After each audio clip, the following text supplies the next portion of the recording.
Հարգելի հետևորդներ, եթերում ABC լուրերի գլխավոր թողարկումն է, ես Սվետլանա Պետրոսյանն եմ, նախ կարևորը համառոտ։ Ազգային ժողովում ավարտվել է մշտական հանձնաժողովների նախագահների ընտրությունը, ինչպես բաշխվեցին պաշտոնները իշխանության և ընդդիմության միջև։ Շուշիի դեօկուպացիայից 4-րդ հանրապետություն, ինչ աղմկահարույց հայտարարություններ է արել Փաշինյանը։ Կառավարության նոր ծրագրում առանձին բաժին կա հայ առաքելական եկեղեցու մասին, ինչ է ուզում իշխանությունը։ Դպրոցը չլինի, գյուղն էլ չի լինի, Ահնիձորի ահազանգը, կփակվի արդյոք Հրանտ Մաթևոսյանի ծննդավայրի դպրոցը։ Ռուբեն Վարդանյանի կինը հանդիպել է հայ պաշտոնյաների հետ, ինչ են քննարկել Բաքվում պահվող հայ գերիների վերաբերյալ։ Միացյալ Նահանգները նոր տնտեսական ճնշումներ է կիրառում Իրանի նկատմամբ, ինչ է սպասվում Թեհրանին։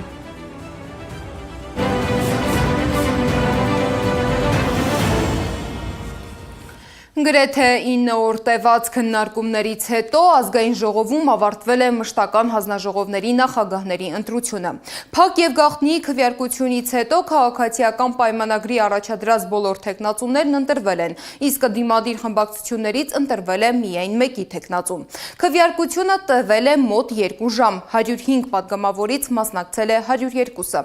Ըստ Դոնթի Բանաձևի 12 հանձնաժողովներից 8-ի նախագահները պետք է լինեն ՀՊ-ից, մեկը Հայաստան խմբակցությունից, իսկ 3-ը ուժեղ Հայաստանից։ Արդյունքները ներկայացրեց Հաշվիչ հանձնախմբի նախագահ Լիլիթ Մինասյանը։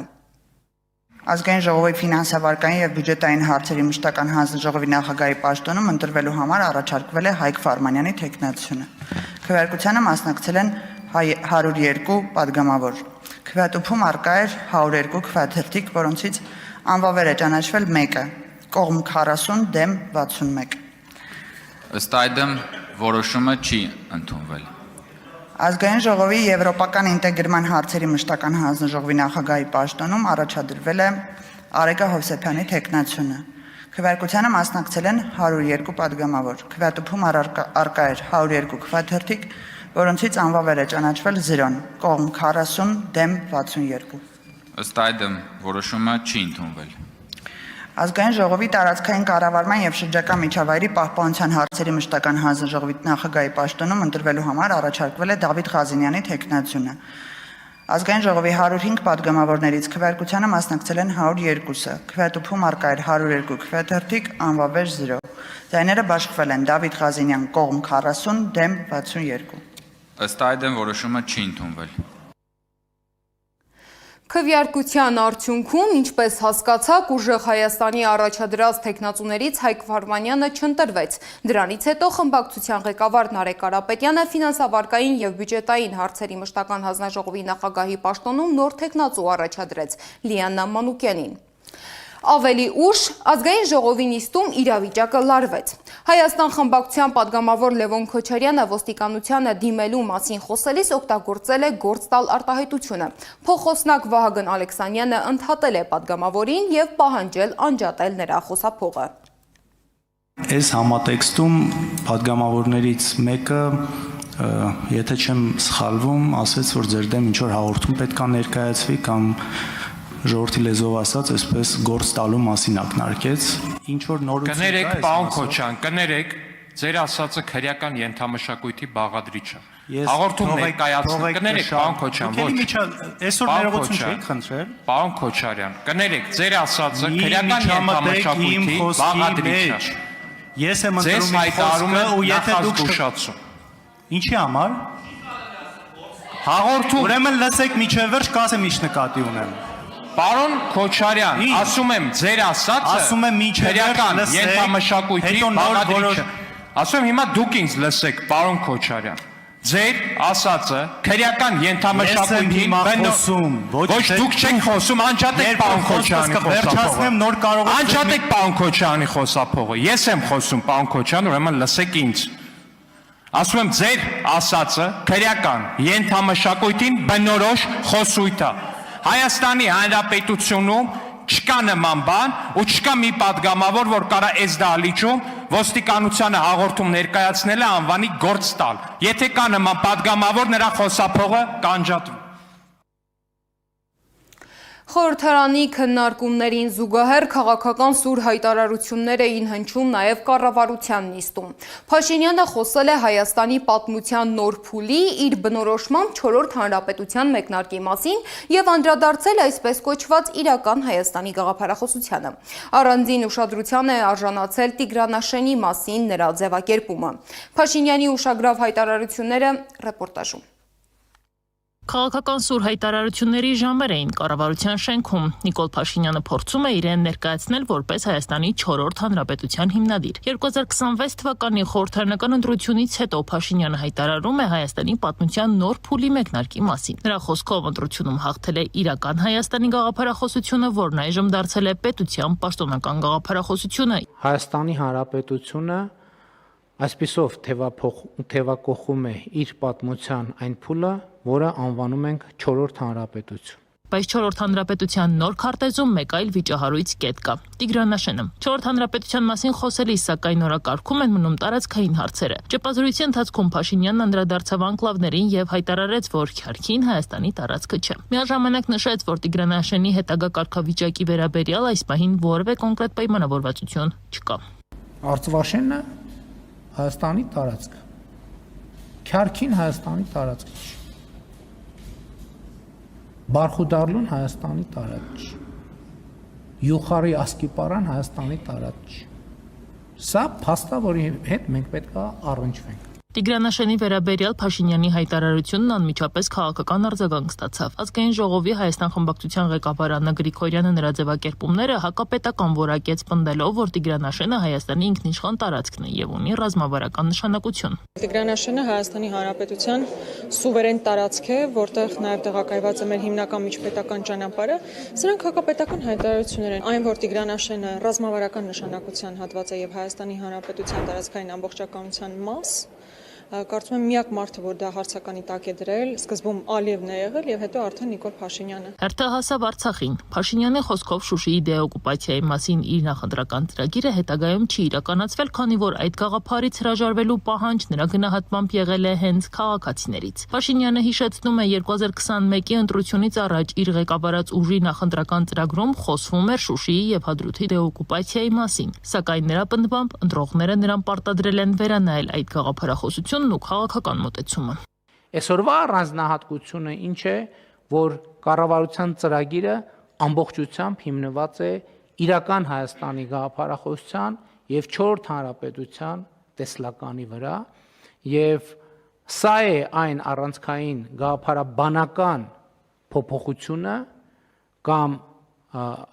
վերափոխումը, որը տեղի է ունենում կառավարության ծրագրին։ Ճեպազրույցի ընթացքում լրագրողները միացրեցին Փաշինյանին նախկին հայտարարություններից մեկի ձայնագրությունը։ Այն վերաբերում էր կալանավորված անձանց եւ նրանց երեխաների տեսակցությունների սահմանափակմանը։ Առիթը ներկայում կալանավորված Արեգնազ Մանուկյանի եւ նրա երեխայի տեսակցության հարցն էր։ Լրագրողը հիշեցրեց Փաշինյանի ընդդիմադիր տարիների հայտարարությունը, որով նա քննադատում էր այն ժամանակվա իշխանությանը նման սահմանափակումների համար, փորձելով այն համադրել այսօր տեղի ունեցող դեպքի հետ։ Եթե այդպիսի նախորդ դեպքերի մասին տեղյակ չեմ, որովհետև գուցե մամուլը գրել է աչքովս չինգե, բայց երեք լրահոսում տեսա եւ մեր գործընկերներին այդ ուղերձը տվել են, որ կարծում եմ, որ չափազանցությունների մեջ պետք չի ընկնել, այնպես որ ձեր հարցի տրամաբանությունը կիսում եմ։ Օրվա քաղաքական հագեցած օրակարգից զատ կառավարության ծրագրում տեղ կա նաև ավելի տիեզերական հարցերի համար։ Մինչև 2031 թվականը Հայաստանը նախատեսում է արձակել եւս 3 արբանյակ։ Փաշինյանի խոսքով դրանցից ստացված տվյալները կարող են օգտագործվել նաև գյուղատնտեսության ոլորտում Հայաստանի խաղողի, տեղցի եւ ծիրանի այգիները հաշվարկելու եւ վերահսկելու համար։ Այսպիսով քաղաքական օրակարգի վերջնակետում արդեն ոչ թե սահմաններն են, այլ տիեզերքի հաշվող այգիները։ Կառավարության նոր հնգամյա ծրագրով նախատեսվում է հավասարակշռված արտաքին քաղաքականություն եւ այնպիսի Հայաստան, որը կկարողանա զարգանալ նվազեցնելով արտաքին աջակցությունից կախվածությունը։ Փաստաթղթում առանձին անդրադարձ կա նաև հայ առաքելական եկեղեցուն։ Խոսվում է եկեղեցու իբր բարենորոգման, այն կանոնականության դաշտ բերելու եւ քաղաքականացումը բացառելու մասին։ Ինչ են նշանակում այս ձևակերպումները եւ ինչպես են հոգեվորականները գնահատում իշխանության այս մոտեցումը, ռեպորտաժում։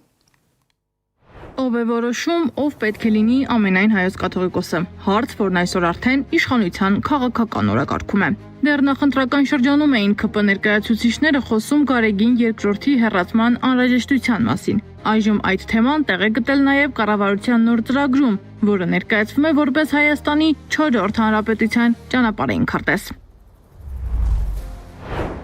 Նախ պետք է ֆիքսել, որ յուրաքանչյուր որոշում, որը ընդունվելու է կամ ընդունվում է, այսպես կոչված կառավարության կողմից ոչ լեգիտիմ է, քանզի իշխանությունը չի ստացել մարդկանց բացարձակ մեծամասնությունը եւ ինչ-ինչ մանիպուլյացիաներով կարողացել է ձևավորել այն կոնֆիգուրացիան ազգային ժողովում, որում մենք այսօր կանք, այսինքն ի սկզբանե դա ոչ լեգիտիմ է։ Բայց այստեղ առաջանում է գլխավոր հարցը. ինչ ընթացակարգով է որոշվում ամենայն հայոց կաթողիկոսի հարցը։ Սահմանադրությունը հստակ է, կրոնական կազմակերպություններն անջատ են պետությունից։ Միաժամանակ պետությունը ճանաչում է հայ առաքելական Սուրբ եկեղեցում որպես ազգային եկեղեցու բացառիկ առաքելությունը հայ ժողովրդի հոգևոր կյանքում, ազգային մշակույթի զարգացման եւ ազգային ինքնության պահպանման գործում։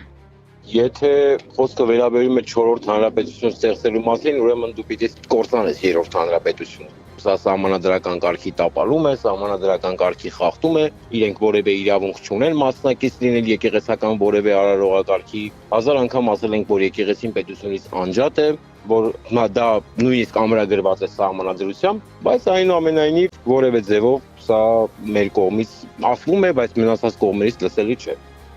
Գործող օրենքը եւս սահմանում է, որ պետությունը չի միջամտում եկեղեցու օրենքին համապատասխանող գործունեությանն ու ներքին կյանքին եւ չի թույլատրում պետական մարմինների գործունեությունը եկեղեցական կառույցների ներսում։ Բայց եթե պետությունն ու եկեղեցին սահմանադրորեն անջատ են, ինչ իրավասությամբ է կառավարությունը իր ծրագրում ամրագրում գործող կաթողիկոսի հեռացման անհրաժեշտությունը։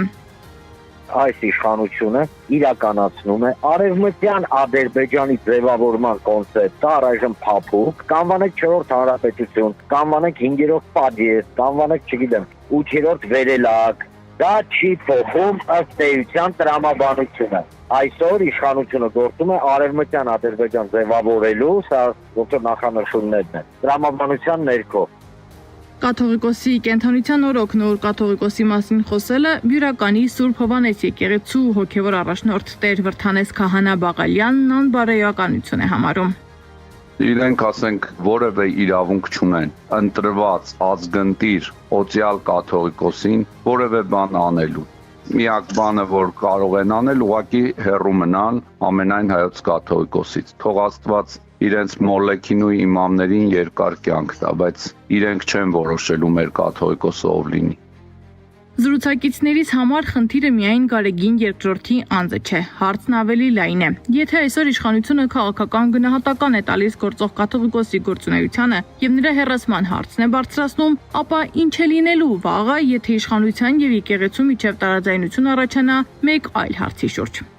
Նիկոլ Փաշինյանը չէ, որ պետք է կազմակերպի կաթողիկոսի ընտրություններ, դրանք կազմակերպվում են ներեկեղեցական տարբեր ատյաններում, սկսած Գերագույն հոգևոր խորհրդից ավարտված ազգային եկեղեցական ժողովում։ Այսինքն ոչ ազգային ժողովը, ոչ կառավարությունը իրավասու մարմին չեն կաթողիկոսին հեռացնելու կամ նոր կաթողիկոսական ընտրություններ կազմակերպելու։ Փորձագետներն ասում են, կառավարությունը ստացել է քաղաքացիների քվեն երկիրը կառավարելու համար, բայց այդ քվեն կաթողիկոս ընտրելու մանդատ չի տալիս։ Կաթողիկոսին ընտրում է եկեղեցին իր սահմանած կարգով։ Ուստի այս պատմության առանցքում միայն կաթողիկոսի հարցը չէ։ Խնդիրը նաև այն սահմանն է, որը բաժանում է պետության եւ եկեղեցու լիազորությունները։ Իշխանությունը փորձում է փոխել կաթողիկոսին, թե փոխել այդ սահմանը։ Սեդամ Մակարյան, Նոնա Գևորգյան, ABC Media։ Եկեղեցու նկատմամբ իշխանության քաղաքականությունը քննադատել է նաև ուժեղ Հայաստան կուսակցության առաջնորդ Սամվել Կարապետյանը։ Նա այսօր դատարանի բակում իշխանության քայլերն անվանել է համաշխարհային ամոթ եւ ազգային խայտառակություն։ Կարապետյանի խոսքով եկեղեցու նկատմամբ իշխանության գործողությունները վնասում են հենց իշխանության հեղինակությունը։ Կարապետյանը այլ թեմաների էլ է անդրադարձել։ Իրենք կհասցնեն միայն իրենց բարենորոգեն իրենց պլաներով հազիվ դա հասցնեն, Պարկասո այդ մնացածը չեն ասում։ Իրենք ամեն ինչ անում են դրսի թելադրանքով, որ մեր սպյուրքը իր աջակցությունը չունենա Հայաստանի զարգացման մեջ, իր մասնակցությունը չունենա Հայաստանի քաղաքական կյանքում, իրենց թվում է իրենք այդպես հնարավորություն կունենան վայելեն մի քիչ ավելի երկար, բայց սխալվում են։ Փաշինյանը մեզ կհասցնի 10-րդ հանրապետություն նույնպես, դրա համար մենք պետք է չթողենք իրեն։ Այսինքն վտանգներ եք տեսնում այդ համարակալման մեջ։ Իհարկե, դուք չեք տեսնում, եթե մեր հողերը հանձնելով հռչակենք հանրապետություններ, կգանք կասնենք, ես մի անգամ ասել եմ Լոռուան։ Իրենք մեր նկատմամբ տարիներ շարունակ, տարուց ավել արդեն այս բռնություններով, այս ռեպրեսիաներով ոչ մի բան ասելու, ոչ իրավունք ունեն, ոչ էլ ինչ-որ բան կարողացել են հայտնաբերեն իրենց համար։ Դրա համար գնում են իմ եղբոր դաշտ, բայց իրենք չեն հասկանում, որ իմ եղբայրը ամեն ինչ արել է, իր ամբողջ ունեցվածքը այն ժամանակ նվիրել է բարեգործության, իմ եղբայրը մի մարզում միայնակ ավելի շատ ձայն է հավաքել, քան իրենց ամբողջ կուսակցությունը Փաշինյանի գլխավորությամբ։ Պարոն Կարապետյան, այսինքն իրենք ինչ խոսելու բան ունեն։ Բան չունեն, դրա համար ինչ-որ հանրապետական կուսակցություն ուզում են մեզ էլ տանեն այդ դաշտ, որ ինչ-որ թեմա մեր շուրջը կարողանան արծարծեն։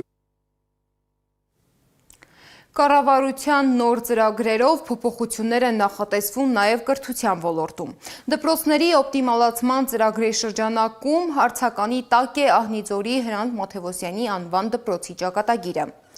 ԿԳՄՍ նախարարությունից ասում են, դպրոցը փակելու վերաբերյալ կառավարությունը դեռ չունի որոշում, բայց համայնքում մտավախություն ունեն, որ եթե դպրոցը տեղափոխվի հարևան Լոռուտ, դա կարող է ազդել նաև գյուղի ապագայի վրա։ Իմ գործընկեր Անահիտ Սարգսյանն է խոսել Հրանտ Մաթևոսյանի դստեր եւ որդու հետ։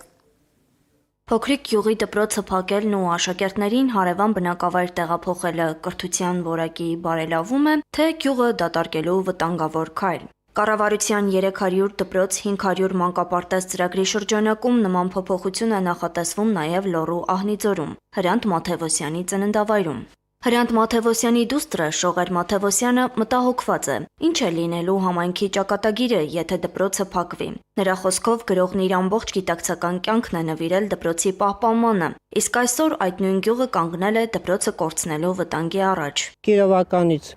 3-4 ընտանիք վերադարձել է գյուղ, իրենց տնտեսություն են ստեղծել, սենց միասնական, ընդա օջախ է առաջացել, այսինքն ունեն մանր երեխաներ, հասկանում եք, իրանք հիմա եկել են ու սկսել են ապրել, ապրում են, ստեղծում են, ուզում են իրենց համայնքը առաջացնել և առաջացնում են, սկսել է ստացվել։ Ահնիձորի վարչական ղեկավար Արման Մաթևոսյանի փոխանցմամբ այս պահին դպրոցը չի փակվում։ Այն շարունակելու է գործել մինչև Լոռուտում կառուցվող նոր դպրոցի շենքի պատրաստ լինելը։ Նրա խոսքով դպրոցում սովորում է մոտ 10-ից 12 աշակերտ, իսկ որպես բնակավայրի ներկայացուցիչ իր համար ցավալի է նման գործընթացը։ Սեպտեմբերից գործելու, առայժմ գործելու, որովհետև խոշորացված դպրոցի նոր շենքը լադր կառուցման փուլում է, Լոռուտ բնակավայրը նավետնը, շինարարությունը չի ավարտվել, մինչև շինարարության ավարտը նախկին դպրոցը գործելու։ Կառավարությունը դպրոցների խոշորացումը ներկայացնում է որպես կրթության որակի բարձրացման և ժամանակակից կրթական պայմանների ստեղծման միջոց։ Այս դեպքում նոր դպրոցը լինելու է հարևան Լոռուտ բնակավայրում։ Ահնիձորի երեխաները ստիպված են լինելու ամեն օր մոտ 7 կիլոմետր ճանապարհ անցնել դպրոց հասնելու համար։ Շողեր Մաթևոսյանը հարց է բարձրացնում. ինչպես է այս փոփոխությունն ազդելու երեխաների և համայնքի կյանքի վրա։ Այդ երեխաները պիտի այնտեղ մնան, այնտեղ սովորեն։ Հիմա մյուս դպրոցը, որ սարքել են, իրանք ենթակառուցվածքը տալու են, ասենք թե ավտոբուս է գալու այդ երեխաներին տանի Լոռուտ, հա, ասենք թե մոտակա գյուղն եմ ասում 7 կիլոմետր է հեռավորությունը։ թե չի գալու, թե մի օր գալու է, երկու օր չի գալու։ Այդ մարդիկ իրանց համայնքում պիտի հնարավորություն ունենան սովորելու, գնալ տուն, իրան ընտանիքի հետ, այսինքն ժամանակի խնդիրն էլ է, չէ՞, այդքան գնալ, այդքան գալ ճանապարհին։ Նրանք պիտի կարողանան իրանց գյուղում տեսնեն իրանց փոքրիկ իրանց հայրենիքում, իրանց միկրո աշխարհը։ Հենց այդ միկրոաշխարհն է, որ համայնքը դարձնում է համայնք, իսկ օպտիմալացնել նշանակում է պարզապես ֆինանսավորումը կուտակել միտեղ եւ խնայել միջոցները, բայց բնակիչները իրավունք ունեն ունենալ իրենց միկրոաշխարհը։ Իրանց դպրոց ունենան, իրանց չգիտեմ, մշակույթի պուճուրիկ տունը, իրանց հանդիսությունները անելու պուճուրիկ ամեն ինչը։ Մենք ինչ ենք անում, մենք կտրում ենք, ասում ենք դուք քիչ եք, դուք մի ապրեք։ Դուք այտենց մի ապրեք։ Վաղը մյուս օրն էլ ասելու ենք, դե ինչ էր, բան չկար, ինչ-որ անտառ էր,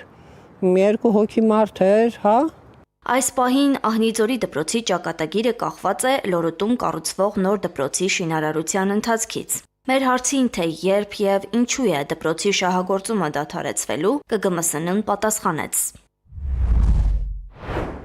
Դպրոցի վերակազմակերպումը կամ դրա գործունեության ձևի փոփոխությունը կարող է իրականացվել միայն համապատասխան իրավական ընթացակարգով եւ Հայաստանի Հանրապետության կառավարության որոշմամբ։ Կառավարության նման որոշում չկա։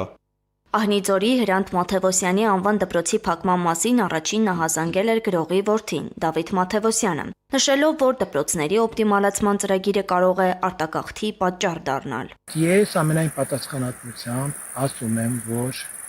աշխատատեղերը փակվելու են, այս դպրոցին առնչվող աշխատատեղերը վերանալու են եւ այդ երիտասարդ ընտանիքները, վերարտադրության տարիքի ընտանիքները, որոնց երեխաներն էլ հենց այս դպրոցի աշակերտները են, այս գյուղից գնալու են։ Բայց Ահնիձորի դեպքում հարցը միայն դպրոցի փակումը չէ։ Փոքր գյուղում դպրոցը միայն կրթության վայր չէ, այն համայնքի կյանքի կենտրոնն է, եւ եթե այն չկա, ապա ինչն է պահելու գյուղը։ Անահիտ Սարգսյան, Էդիկ Մալաքյան, Գեգամ Ղազարյան, ABC Media։ Ռուբեն Վարդանյանի կինը Վերոնիկա Զոնաբենդը եւ Գերիների շահերի պաշտպան Սիրանուշ Սահակյանը հանդիպել են արտաքին գործերի նախարարի, Գերիների հարցերով միջգերատեսչական հանձնաժողովի եւ Մարդու իրավունքների պաշտպանի գրասենյակի ներկայացուցիչների հետ։ Հանդիպումը տեղի է ունեցել Զոնաբենդի Նիկոլ Փաշինյանին ուղղված նամակներից հետո։ Նյուզեեմի հարցմանն ի պատասխան Սիրանուշ Սահակյանը հայտնել է, որ կողմերը խոսել են Բաքվի բանտերում պահվող մեր հայրենակիցների պահման պայմանների, նրանց առողջական վիճակի մասին։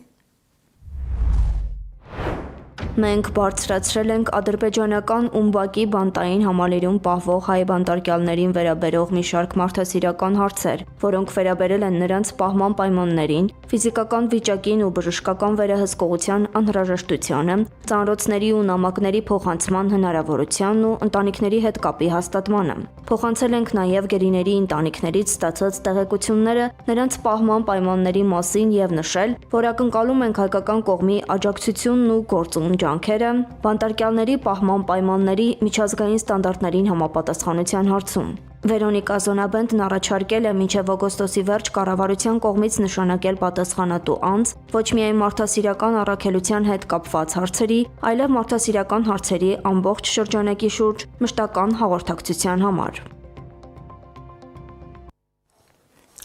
Իսկ կառավարության շենքի մոտ այսօր կրկին բողոքի ակցիա են իրականացրել Վարդաշենի վթարային հանրակացարանների բնակիչները։ Նրանք դժգոհում են առաջարկվող փոխհատուցման չափից։ Բնակիչների խոսքով մեկսենյականոց բնակարանի համար առաջարկվում է 7.800.000 դրամ, իսկ երկսենյականոցի համար 9 միլիոն դրամ։ Վարդաշենցիները հրաժարվում են այդ գումարից եւ պահանջում իրենց բնակարանի չափին համապատասխան բնակարան տրամադրել։ Ակցիայի ընթացքում բնակիչների եւ ոստիկանների միջև քաշքշուկ է տեղի ունեցել, ինչից հետո մեկ տղամարդ բերման է ենթարկվել։ Նրա մոր ինքնազգացողությունը վատացել է, շտապօգնություն են կանչել։ Ես չգիտեմ, այդ րոպեին այդտեղ չեմ եղել, տղան հարված Մեզ վերջին անգամ ընտրություններից առաջ ասել են կապահովենք, բայց հիմա որոշել են, որ չնչին գումար տան, 7 միլիոն դրամի արժողությամբ Իսկ 5 քառակուսի առնենք։ Հիմա հանրակացարանի ոչ վթարային շենքերում մեկ սենյականոց 12 քառակուսի սենյակները արժեն 35-ից 40,000 դոլար։ Դա հանրակացարանի սենյակների մասին եմ խոսում։ Կվարտիրաները մեկ սենյակները 80-90 հազարից է սկսվում։ Այդ 7 միլիոնը 20,000 դրամ էլ չի, դոլար էլ չի անում։ Դրանով հնարավոր չի, բացառվում է։ Պարոն Փաշինյանը ձեռքը մեկնեց, տիկին ջան, ինչով կարող եմ օգնել։ Այո, անձամբ ինձ։ Ես շոկի մեջ էի, չհասկացա, եթե այդ մոմենտը այս կատարված լիներ, ես իր այրեսին կթքեի արդեն։ Ինչով կարող եմ օգնել, ձեն չհանեց։ Իվ վсё։ Մեկ էլ առաջարկեց Հայաստանի փոքրիկ քարտեզը, այդ Հայաստանը, որ ինձ տնով չի ապահովելու, որ ես բոմժ եմ դառնալու, այդ Հայաստանի քարտեզը եմ ինչին է պետք։ Ինչ եմ անելու այդ քարտեզը։ Ճամբարակում զինծառայողներին վրաերթի ենթարկելու հետևանքով տուժածներից 3-ը դեռևս զինվորական հոսպիտալում են։ Պաշտպանության նախարարությունը հայտնում է, որ մյուս 3 զինծառայողները հետազոտվել են և բժշկական միջամտության կարիք չունեն։ Հոսպիտալում գտնվող զինծառայողների կյանքին վտանգ չի սպառնում, նրանք բժիշկների հսկողության տակ են։ Հիշեցնեմ, Ճամբարակից Վահանգյուղ տանող ճանապարհին գազ 53 մագնիշի բեռնատարը վրաերթի էր ենթարկել զինծառայողներին։ Սուրեն Վարդանյանը մահացել էր։ Ըստ լրատվամիջոցների բեռնատարի վարորդը ձերբակալվել է։ Քննությունը շարունակվում է։